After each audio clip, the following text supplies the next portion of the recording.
Olá, a partir de agora estamos entrando no seu lar através do sinal da TV Beltrão, o programa Dentro do Fato que tem sempre a minha participação, Madruga. E a minha, Adir Seleski. Aqui, com muita honra, em nossa bancada, temos o nosso convidado, ele que é líder sindical, presidente do Sindicato dos Transportes Rodoviários aqui de Francisco Beltrão, e que foi agora, a questão de poucos dias atrás, foi aprovado a Lei 12.619, que trata da regulamentação da profissão do motorista. Essa lei que regulamenta tem criado algumas controvérsias, alguns debates, principalmente sobre os empregadores e também, claro, porque não há uma preocupação, dizemos que não tem uma preocupação por parte também da classe dos profissionais do volante. Josué, sinta-se à vontade no nosso programa e para a gente começar aí esse nosso debate. A quem se aplica a Lei 12.619 e quais são os benefícios que ela traz hoje para a categoria? Isso, então, Lei 12.619 é uma luta já há mais de 15 anos para a aprovação desta famosa lei, né, que foi aprovada e parece que veio como uma tempestade. E, na verdade, ela vem para solucionar um problema grave que já vinha acontecendo há diversos anos, que é as condições do trabalhador em transporte. E essa lei é aplicada tanto para trabalhador com carteira assinada, como para trabalhador, o motorista autônomo. O autônomo é aquele que tem o seu caminhão e dirige o seu próprio caminhão, que o certificado do caminhão está no nome dele, o frete, o conhecimento do frete sai no nome dele. Então, os benefícios aí foram diversos aí, que dá para desenvolver ele em várias questões. Sim. Madruga. Então, existem aí, desde o tempo de volante, a forma de remuneração, o tempo de descanso, o acesso a curso profissionalizante e também o controle de jornada, que era um dos pontos que vimos aí não medindo esforços para que isso viesse a acontecer. Agora, Josiel, deixa eu só perguntar, tenho até algumas anotações aqui, e a gente sempre vê essa grande discussão, quem trabalha com caminhão, transportadoras, tem um problema sério, porque é difícil você ter um controle, digamos assim, de uma jornada de um motorista que de repente vai fazer uma viagem daqui, por exemplo, a Fortaleza. Ele vai ficar o tempo todo dentro do caminhão. Esse tempo todo dentro do caminhão, como é que foi entendido agora por essa lei? Considera como hora extra? Ele tem a jornada de 8 horas? Como é que é feito? Do horário que ele sai de Francisco Beltrão até o horário que ele retorna, o horário que ele está dormindo, o horário que ele está descansando. Como é que considera isso para efeito de cálculo e remuneração? Isso. Então, o tempo de volante dele, o tempo de trabalho, a lei trouxe algumas coisas novas. E começando aí para entender o raciocínio, o controle de jornada. O controle de jornada, hoje, os mecanismos que existem, o rastreador via satélite, que é um mecanismo preciso, onde o empresário percebe do seu escritório, do seu quarto, do seu celular, a hora em que o caminhão parou, até para o motorista ir no banheiro. Ele sabe esse momento. Sabe onde que está o caminhão, aonde que rodou, a rota que rodou, tudo por esse controle via satélite. Então, até esse momento, tinha aí uma zona de conforto, que era o famoso artigo 62 da CLT.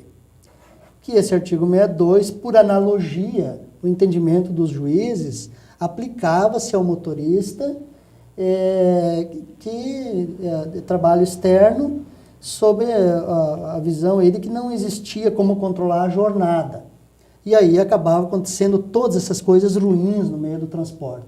E por esse famoso artigo 62, aí o motorista estava submetido à jornada de 18, 20 horas, 30 horas até, submetido às situações aí de ter que usar a rebite para poder aguentar o sono, e também pela forma de remuneração, né? E sem receber por essas horas extras. Então, quando conseguimos aí, com muita sorte, num processo que um motorista ou outro recebesse o que era seu numa reclamatória trabalhista, e por conta dessa atividade, da forma, aí, da particularidade da atividade do transporte, gera um passivo enorme. Por conta disso, essas ações são sempre altas. E aí você percebia aí a chiadeira do grupo empresarial. Ação de R$500 mil, R$280 mil. E aí, assim, o ruim disto, esse trabalhador era penalizado 2 vezes. O que acontecia? Ajuizou uma reclamatória contra a empresa B. Ganhou lá R$280 mil na sua ação.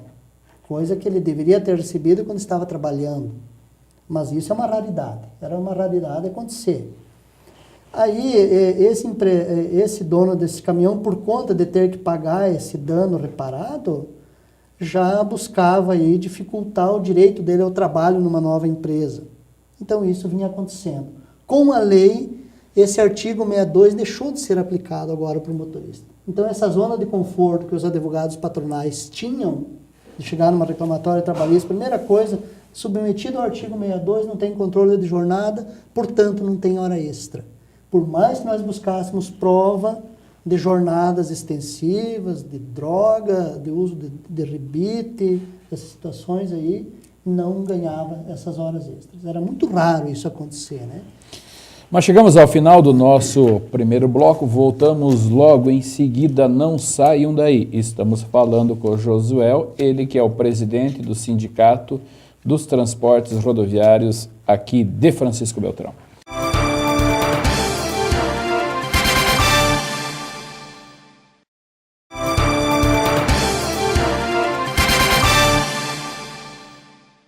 Iniciamos o segundo bloco no programa Dentro do Fato, aqui na TV Beltrão, conversando com o Josiel, ele que é presidente do Sindicato dos Transportes Rodoviários de Francisco Beltrão. Estamos aqui debatendo, claro, sobre a lei que regulamenta a função de motorista, a Lei 12.619.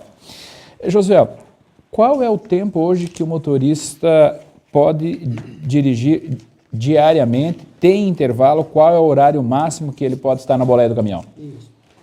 O horário, falando um pouco então sobre a jornada de trabalho do motorista, né? O horário dele de volante efetivo, horário de trabalho considerado aquele que ele estiver dirigindo ao volante. Então hoje a lei regulamentou em 8 horas mais 2 de extra. Mas aí tem um dispositivo, que um dos artigos da lei diz que em situação em que ele se encontre excepcional, ele pode rodar até por mais 1 hora, ou até que saia da zona de risco e chegue numa zona de segurança, e aí sim... Está numa BR até chegar a um posto. Exatamente, ou ao seu destino. Uhum. Então tem essa... E que intervalo? Tem essa possibilidade. O intervalo, ele vai, no intervalo de 24 horas, ele vai ser obrigado a descansar 11 horas. Não vai ter outro jeito. E também o horário para almoço, ele vai ter que parar essa 1 hora para o almoço e 30 minutos a cada 4 horas. Então, esses 30 minutos tem uma zona de conforto também. Digamos que ele roda aí das 8 ao meio-dia, parou o meio-dia, 1 hora para o almoço, já está embutido os 30 minutos que ele deveria parar naquelas 4 horas. No bloco anterior nós estávamos comentando, Josiel, como é que é feito esse controle? Você me dizia que o motorista ele é obrigado agora, a partir dessa lei, a fazer essa anotação de todos esses horários. O horário que ele começou a andar, a hora que ele parou para o almoço, a hora que ele parou para dormir, para o pernoite, ele tem que anotar tudo isso. Eu até falava para você que isso seria uma anotação unilateral, uma vez que o empregador não vai poder controlar isso. E daí você me colocava do outro lado que todo caminhão tem que ter um dispositivo tacógrafo e as informações, anotações do motorista e do tacógrafo devem fechar. Exatamente. Aí são 3 documentos que estará a bordo do caminhão. A primeira coisa é o tacógrafo, o cronotacógrafo, que é o eletrônico, onde digita e sai uma fita, e aquele de disco. Pode usar o de 7 dias e também o de 24 horas. Numa abordagem, numa polícia rodoviária, o guarda vai chegar e vai pedir primeiro, vai olhar o tacógrafo. Se aquela informação do tacógrafo, de repente, ele, por conhecer da profissão e tudo, achar que não está correto, ele vai pedir o diário de bordo. Se mesmo com o diário de bordo ele analisar que precisa mais documento, ele vai pedir a ficha de controle externo, que essa é preenchida pelo motorista.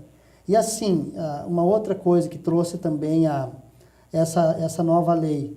Antes, o controle de jornada se estabelecia, né, de forma aleatória. Não era obrigado o empregador controlar a jornada porque tinha o artigo 62. Agora não. Agora o empregador é obrigado a controlar a jornada de forma fidedigna. Ou seja, se o tacógrafo registrou 10 horas, das 8 ao meio-dia e das 13 até as 19, que dá 6 horas, são 10 horas. No tacógrafo vai ter que estar registrado esse horário que ele andou. 10 horas rodado. 10 horas rodado, fechando com o tacógrafo. E aí o intervalo, Madruga, que você pediu, o que acontece? Inseriu nesta lei um novo item que não existia na legislação brasileira, que é a hora de espera. O que é essa hora de espera? O motorista chegou num determinado lugar, num porto, por exemplo, para descarregar. Ele chegou lá 8 horas da manhã, ficou até as 12 horas para descarregar. Esse tempo, até hoje, ele não recebia. Ele ficava aguardando e, infelizmente, não trabalhava de graça. Agora não, agora essa hora de espera, ele vai anotar na ficha de controle externo e vai receber ela com base na hora normal, acrescida de 30%. E vai aparecer lá no tacógrafo que aquele caminhão naquele horário não rodou. Exatamente, não rodou. E aí esse horário de espera não computa na jornada também. Então, ou seja, se ele ficar um dia inteiro num pátio... Não é hora extra. Não é hora extra, não conta na jornada. Aí esperou o dia inteiro para carregar, das 8 às 18, e foi liberado a carga dele 18h01. Ele vai poder sair rodar a partir das 18h01, fazendo a jornada dele das 10 horas de volante. E aí, então, qual é a diferença exatamente, Josiel, da jornada de trabalho com o tempo de direção? A jornada de trabalho vai ser o tempo de direção. Computado é o tempo de 10 horas de direção. Então, a hora de espera ele vai estar recebendo por essa remuneração, mas o legislador entendeu que a jornada de trabalho dele seria o tempo efetivo de volante, conforme a resolução 405 do CONTRAN. Mas agora, José, como que fica esses motoristas, principalmente de caminhões, bitrens, que percebem por comissão? Digamos, para fazer uma viagem daqui, um trecho determinado daqui ao Nordeste, ele levaria 4 ou 5 dias, supostamente. Agora, com a nova lei, digamos que ele vai levar aí 8 ou 9 dias. Ele não passa a diminuir os seus proventos também em termos de comissão? Não pelo seguinte, o pagamento por comissão, da forma como vinha sendo praticado, ou seja, pelo 10% do frete bruto, um exemplo, Sim. Era uma comissão ruim, porque você submetia esse motorista, aquele sistema onde ele esquecia a vida dele. Ele passava a viver aquela obrigação de trabalhar para obter aquele frete maior. Ou seja, um maior número de fretes durante o mês, um maior número de viagens. Quanto mais ele viajasse, mais ele ganhava. Exatamente. E aí, em decorrência disto, temos acidentes nas rodovias todos os dias. Temos aí um bom número de motoristas que dia a dia são acometidos das doenças, deixam de trabalhar, né? E o desagregamento familiar dessas pessoas, né? A distância da família, 90 dias, 60 dias, né? Na questão da seguridade social, com certeza o motorista ganha, mas na questão financeira eu acho que ele perde, não tenha dúvida disso, né? Sim, não perde. Não perde por quê? Vai ser estabelecido, a partir então, deixa de existir garantia mínima da remuneração e se estabelece um piso mínimo. E esse piso mínimo, a partir disto, será calculado a hora extra dele, que ele não ganhava, o adicional noturno rodando à noite, das 22 às 5 da manhã, e também a hora de espera, que ele não recebia nada por isso. E passa a receber. Passa a receber. Hoje, até conversando hoje com um carreteiro, ele estava no Mato Grosso, em Rondonópolis, há 3 dias lá aguardando para carregar. Esses 3 dias ele não recebia nada. Ele recebia uma porcentagemzinha do valor da diária quando ela começasse a existir, que é em torno de R$200, 200 alguma coisa. Então, 10% de R$200 dá 20. Mas chegamos ao final do nosso segundo bloco, voltamos logo em seguida, não saiam daí. Estamos falando com o Josiel, ele que é o presidente do Sindicato dos Transportes Rodoviários de Francisco Beltrão.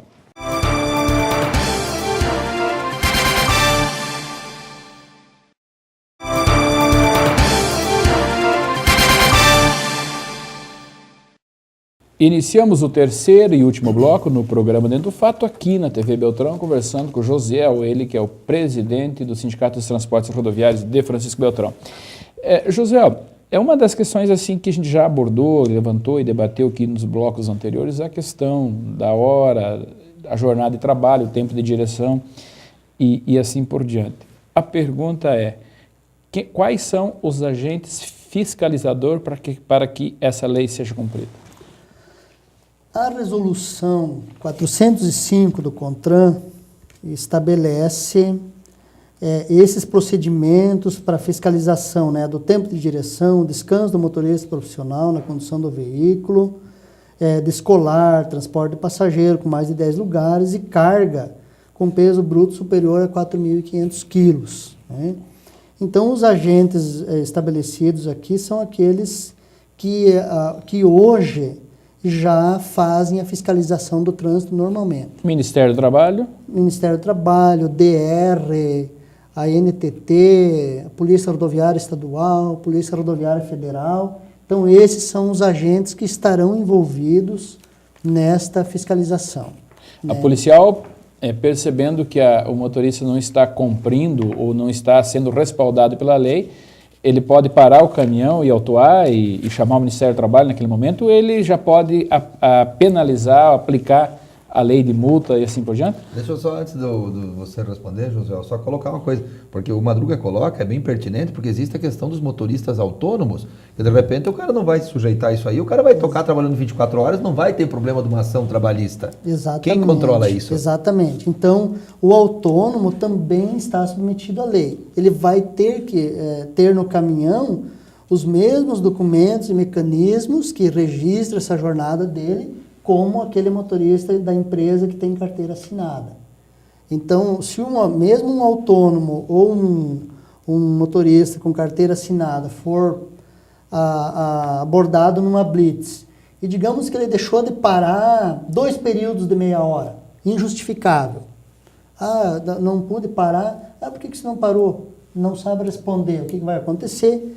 Esse guarda, ou o órgão que estiver fiscalizando, o DNR, o DR, Polícia Rodoviária Estadual, Federal, vai segurar o certificado do caminhão e aí ele vai parar por aquele tempo que ele deixou de descansar ou de parar, dependendo do caso, né? Se ele deixou de parar às 11 horas, infelizmente ele vai parar às 11 horas. Se ele anotar no diário de bordo lá, por exemplo, que ele parou e o policial suspeitar, o agente fiscalizador suspeitar, ele vai para o tacógrafo e vai confrontar uma anotação com a outra, né? Exatamente, vai para o tacógrafo, vai para o diário de bordo do caminhão, que é emitido pelo transportador, e lá tem que ter o horário que ele saiu, porque se o transportador for burlar isso, ele vai ser responsável. De repente pode ser corresponsável por um acidente, se acontecer, de exigir que ele saia a viajar antes do intervalo, de ter cumprido o intervalo de descanso de 11 horas, né? Então, tem esses cuidados que estarão sendo aí tem que ser observado sob pena dessas penalizações. E tem algumas atividades, José, que no transporte ou, por exemplo, produtos perecíveis, vai ter que ter, no caso, 2 motoristas? Mas mesmo dois motoristas, os motoristas estão sujeitos à mesma jornada de trabalho. O motorista auxiliar vai estar, por exemplo, em hora de descanso, porque ele não vai estar dirigindo. Isso. É difícil, né? Nesse caso, traz aí até a gente está interpretando melhor ainda essa parte, é onde prevê a viagem em dupla. Né? Que aí fica computado como descanso o período que ele estiver dormindo dentro do caminhão. Ele não estiver dirigindo, está do lado, vai estar em tempo de espera ou em tempo de descanso? Em tempo de descanso. Mas a lei não está bem clara isso, né, José? Mas aí, assim, o que a lei diz também? Que aí esse tempo de descanso tem que ser de no mínimo 6 horas com o veículo parado.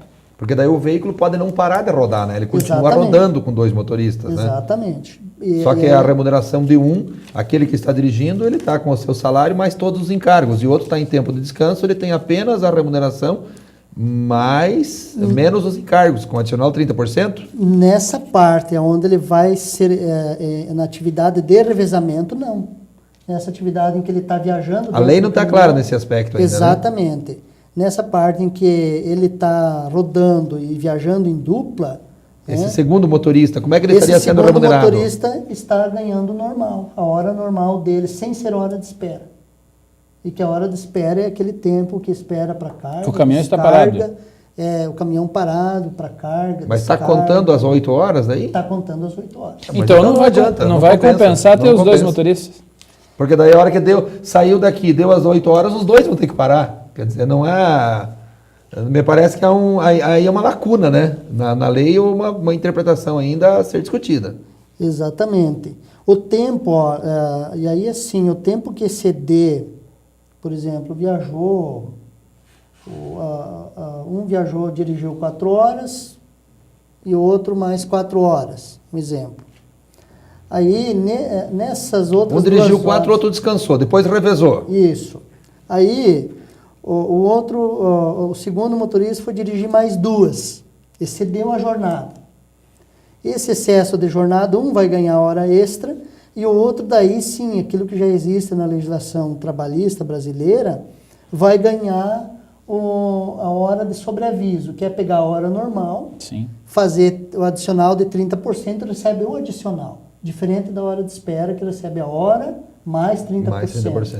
Ele recebe o 30% só, que é a hora de sobreaviso. Madruga, mas acho que só rapidamente, antes de nós encerrar, uma outra questão assim, se o José puder responder rapidamente, a questão do descanso semanal para viagens de longa distância. Por exemplo, 15 dias que o cara fica fora, ele vai poder fazer o seu descanso lá na distância? Ou ele vai poder trabalhar de repente 14, 15 dias e fazer o seu descanso quando ele retornar na viagem? Ele vai poder. Aí tem a lei traz uma dupla interpretação, né? Tem um parágrafo que fala que se o motorista estiver fora do caminhão, não é contado nem como jornada, nem como nada. Só que o parágrafo seguinte diz que a empresa, para poder suprir as horas de descanso semanal dele, a cada semana trabalhada, se ele estiver viajando e passou uma semana, ou 2 semanas viajando, na primeira semana, se a empresa der condição para ele, onde ele parar no sábado e descansar 35 horas, e isso, condições dele descansar, de se alimentar, né, e de se refazer da viagem em segurança. Aí supra essas 35 horas de descanso.